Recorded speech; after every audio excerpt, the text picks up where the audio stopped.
నిన్న జరిగిన ఏదైతే బీఆర్ఎస్ పార్టీలో వెళ్తూ సిగ్గు ఎక్కువ లేకుండా కాంగ్రెస్ పార్టీలో చేరి BRS party MLA Kaushik Reddy గారి ఇంటిపై దాడికి వెళ్లిన గాంధీ గారు తన పద్ధతి మార్చుకోవాలని హెచ్చరిస్తున్నాం.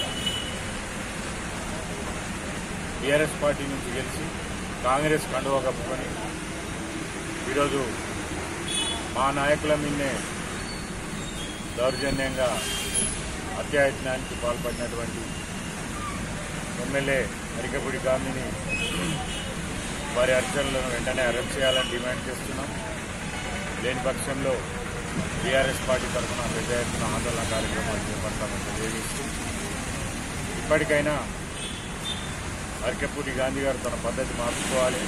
వాళ్ళ తల్లిదండ్రుల పేరు ఏదైతే పెట్టిందో ఆ పేరును కూడా కించపరిచే విధంగా ఆయన వ్యవహరిస్తున్నారు. ఒక వీధి రౌడీలాగా, బజార్ రౌడీలాగా గాంధీ అని పేరు పెట్టుకొని బజార్ రౌడీలాగా ప్రవర్తిస్తున్న ఆయన తీరు మార్చుకోవాలని హెచ్చరిస్తున్నాం.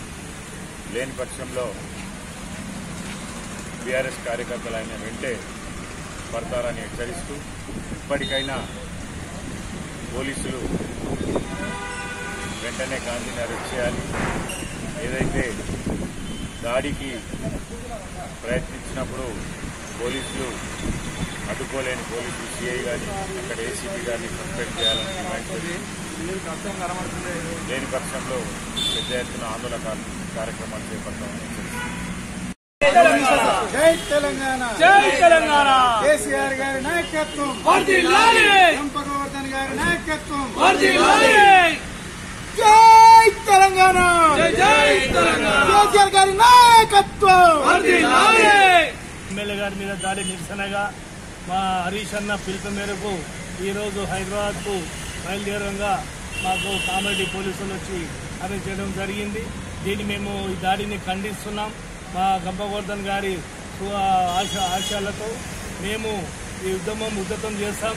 ఇక ముందు కూడా మీరు తస్మత్ జాగ్రత్త, ఇటువంటి దాడులకు పూనుకోవద్దు. ఏదైనా ఉంటే మీరు న్యాయస్థానంలో చూసుకోవాలని చెప్పి మేము హెచ్చరిస్తూ మేము ఈ నిరసన చేస్తున్నాం. జై తెలంగాణ.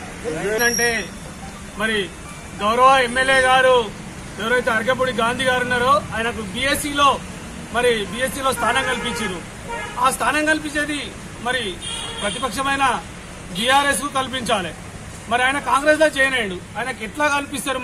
మరి బీఆర్ఎస్ లో ఉంటే బీఆర్ఎస్ కాండవ కప్పుకోవాలని చెప్పేసి మా గౌరవ ఎమ్మెల్యే పాడి కౌశిక్ రెడ్డి గారు మరి మీరు బీఆర్ఎస్ లో ఉన్నారు అని చెప్తున్నారు కదా, మరి మేము ఇంటికి వచ్చేసి బీఆర్ఎస్ జెండా ఎగిరేసి మీకు కాండవ కప్తా అని చెప్పినాడు. మరి ఇలా తప్పేముంది? నువ్వు బీఆర్ఎస్ లో ఉన్నా అని చెప్తున్నావు కదా, నువ్వు బీఆర్ఎస్ లో ఉంటే మరి మీ ఇంటికి వచ్చి కాండవ కప్తా అని చెప్పినాడు. నువ్వే ఆయన రాకముందే మరి నువ్వే 200 మంది అనుచరులను తీసుకొచ్చి ఆ ఇంటికి వచ్చి కోడిగుడ్లు, రాళ్లు, టమాటాలతో దాడి చేయడం ఇది హేయమైన చర్య. ఈ చర్య మొత్తం గౌరవ ముఖ్యమంత్రి గారు రేవంత్ రెడ్డి గారి కనుసన్నల్లో ఆయన ఆధ్వర్యంలో జరిగింది. దీన్ని బీఆర్ఎస్ కామారెడ్డి శాఖ నుంచి మేము తీవ్రంగా ఖండిస్తున్నాము. మళ్ళా ఇటువంటి సంఘటనలు, ఇటువంటి దాడులు జరిగితే దీన్ని మా ప్రాంతం నుంచి పెద్ద ఎత్తున మరి గాంధీ గారి ఇంటికి పోయి మరి సేమ్ ఇటువంటి ఈ చర్యకు ప్రతి చర్యలు ఉంటాయని చెప్పేసి హెచ్చరిస్తున్నాం.